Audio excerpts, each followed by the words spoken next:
Shalom, selamat berjumpa lagi dengan saya dalam renungan firman Tuhan hari ini. Mari kita berdoa sebelum membaca dan merenungkan firman Tuhan. Bapa di surga, dalam nama Tuhan Yesus, saatnya bagi kami untuk merenungkan firman-Mu. Kami memohon supaya Roh Kudus menerangi hati kami, sehingga kami dapat memahami firman-Mu dengan baik. Dalam nama Tuhan Yesus kami berdoa. Amin. Pembacaan firman Tuhan dari 1 Korintus pasal 15. 1 Korintus pasal 15 ayat 14. Demikian firman Tuhan. Tetapi andai kata Kristus tidak dibangkitkan, maka sia-sialah pemberitaan kami dan sia-sialah juga kepercayaan kamu. Demikian firman Tuhan. Tema renungan kita adalah kebangkitan Yesus membawa pembaruan. Saudara-saudara, berita kebangkitan Yesus adalah berita terpenting bagi orang-orang percaya. Inilah yang bisa kita sebut sebagai top news, breaking news. Memang ini bukan berita baru, tetapi inilah berita yang sesungguhnya, berita yang menggemparkan. Alkitab mencatat bahwa Mahkamah Agama ketakutan dan kemudian membuat berita hoax, menyebarkan berita bohong. Tetapi apa yang terjadi? Bahwa kebenaran itu tidak bisa ditutupi. Kebenaran itu tidak bisa dibohongi.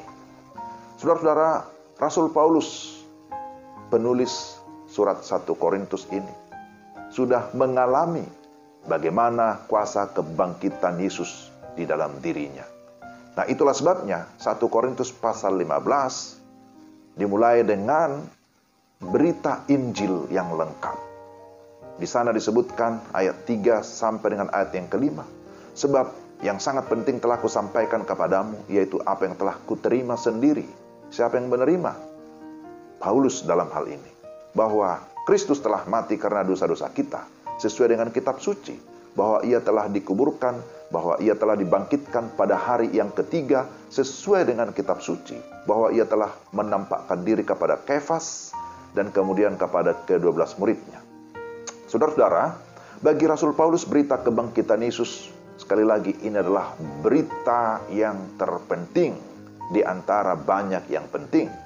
Sebab kebangkitan Yesus menjamin kemenangan kita, kemenangan atas 3 musuh besar, kemenangan atas dosa, kemenangan atas iblis, dan juga atas maut. Maka Paulus menegaskan dalam ayat 14 yang tadi kita baca, andai kata Kristus tidak dibangkitkan, maka sia-sialah pemberitaan kami, dan sia-sialah juga kepercayaan atau iman kamu. Dalam Filipi pasal 3 ayat yang ke-10, Rasul Paulus juga menyatakan, yang ku kehendaki ialah mengenal Dia. Mengenal siapa?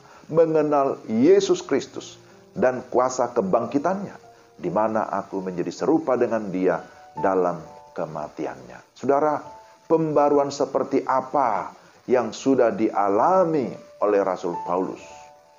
Pertama, dia mengalami pembaruan secara rohani, pembaruan secara spiritualitas, bahwa Paulus adalah seorang pendosa, seorang penganiaya, seorang yang sungguh-sungguh benci kepada Kristus, benci kepada orang-orang Kristen. Tetapi kemudian dia mengalami perjumpaan secara pribadi dengan Yesus. Dia mengalami pembaruan secara rohani. Karena itu dia dipanggil menjadi Paulus. Dulu Saulus penganiaya, tapi sekarang setelah dia percaya dan menerima Kristus, dia dipanggil Paulus sebagai seorang pemenang di dalam Kristus. Kemudian yang kedua, dia mengalami pembaruan pola pikir, pembaruan mindset. Dia berkata bahwa kamu yang sudah di dalam Kristus, yang sudah dibangkitkan bersama dengan Kristus, carilah perkara yang di atas, di mana Kristus ada. Itu bisa kita baca dalam Kolose 3 ayat 1-3. Artinya bahwa seorang yang sudah mengalami kuasa kebangkitan Yesus, dia sudah mengalami transformasi atau pembaruan akal budi atau mindset. Maka dalam Roma 12 ayat 2, janganlah kamu menjadi serupa dengan dunia ini, tetapi berubahlah oleh pembaruan budimu, sehingga kamu dapat membedakan manakah kehendak Allah, apa yang baik, yang berkenan kepada Allah, dan yang sempurna. Jadi perubahan itu adalah perubahan dari dalam keluar. Perubahan yang dikerjakan oleh pertolongan Allah Roh Kudus. Inilah yang disebut sebagai manusia baru. Yang ketiga, ada pembaruan karakter dan juga tindakan.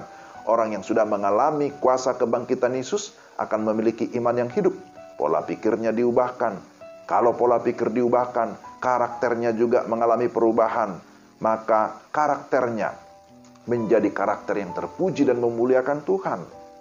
Ketika murid-murid berjumpa dengan Yesus yang bangkit, mereka mengalami pembaruan.